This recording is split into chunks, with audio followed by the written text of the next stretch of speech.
Well, hello, hello, hello, hello, hello. How is everybody? I'm a little late, but I had things to do and I took a nap. So last week we left off. We are on 9. I think there's 10 of these, so we're almost done with A Rhyme of the War from the book Beechenbrook. Number 9.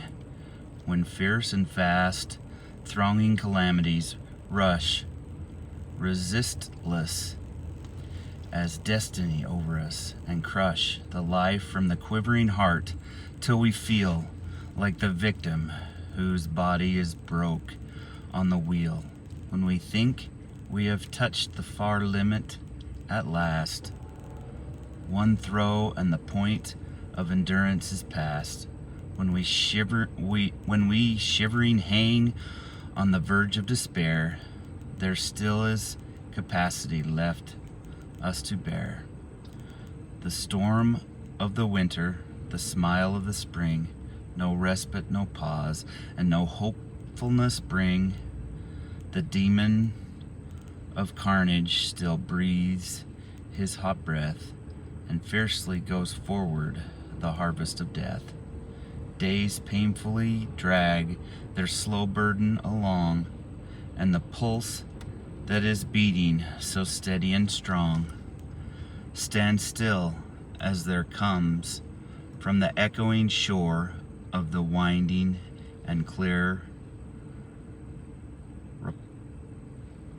Rappahannock the roar of conflict so fell that the silvery flood runs purple and rapid and ghastly with blood.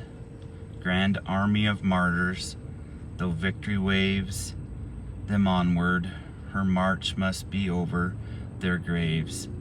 They feel it, they know it, yet steadier each, close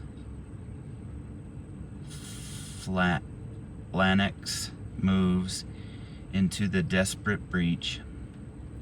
Their step does not falter, their faith does not yield, for yonder supreme over the fiercely fought field, erect in his lineal grandeur, they see the proud and magnificent calmness of Lee.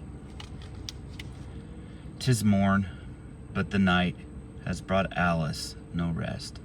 The roof seems to press like a weight on her breast, and she wanders forth wearily, lifting her eye to seek for relief 'neath the calm of the sky. The air of the forest is spicy and sweet, and dreamily babbles a brook at her feet.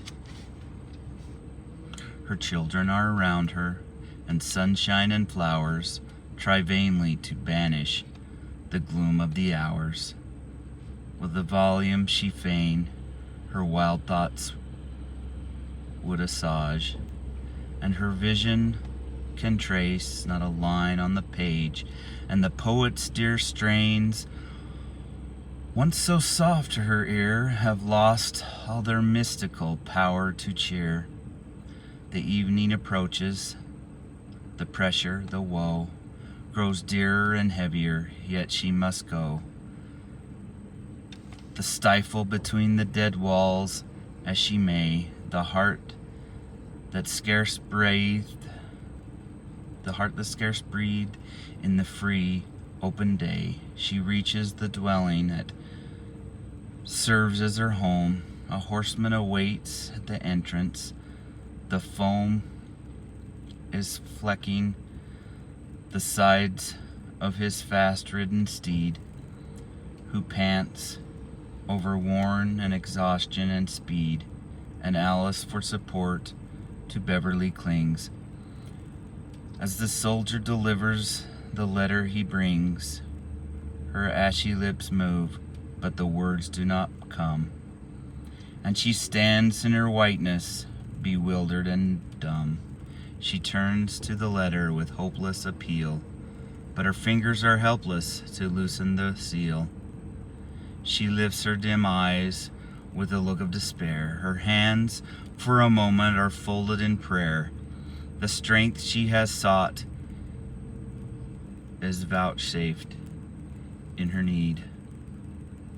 I think I can bear it now, Beverly read. The boy with the resolute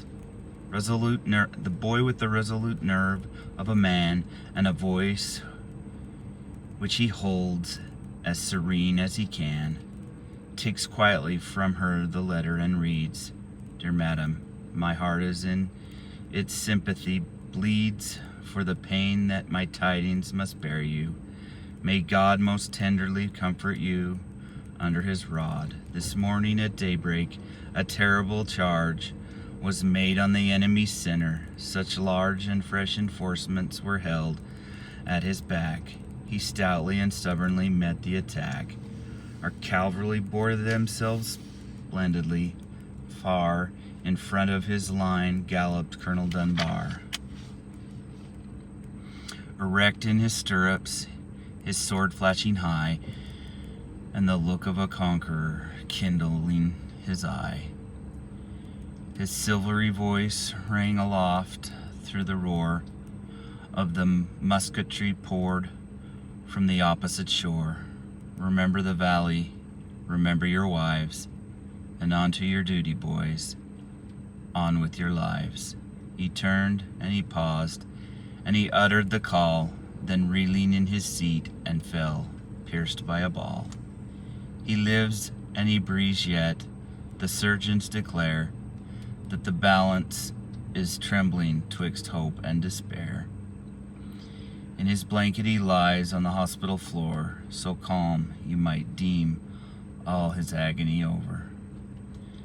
And here, as I write, on his face I can see an expression whose radiance is startling to me. His faith is sublime.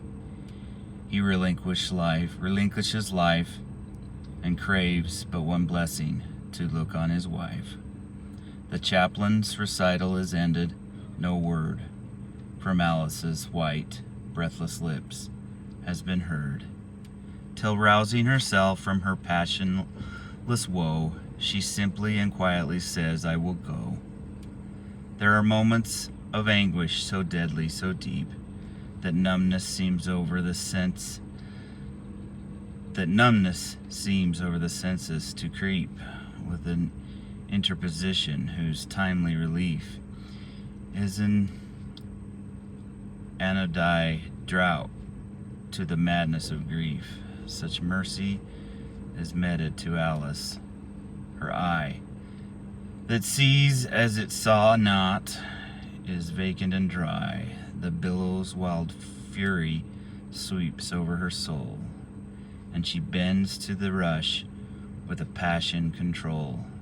Through the dusk of the night, through the glare of the day, she urges unconscious her desolate way. One image. Are we there? Such mercy is meted to Alice. Her eye that sees as it saw not is vacant and dry. The billow's wild fury sweeps over her soul, and she bends to the rush with a passion control. Through the dusk of the night, through the glare of the day, she urges unconscious her desolate way. One image is ever her vision before, that blanketed form on the hospital floor. Her journey is ended, and yonder she sees the spot where he lies, looming white through the trees. Her torpor dissolves with a shuddering start and a terrible agony. We're doing a live. The chaplain advances to meet her. He draws her silently onward. No question, no pause. Her finger she lays on her lip. If she spake, she knows that the spell that upholds her would break. She has strength to go forward. They enter the door, And there on the crowded and blood-stained floor, close wrapped in his blanket, lies Douglas. His brow bore never a look so seraphic as now. She stretches her arms, the dear form to unfold. God help her, she shrieks. It is silent and cold.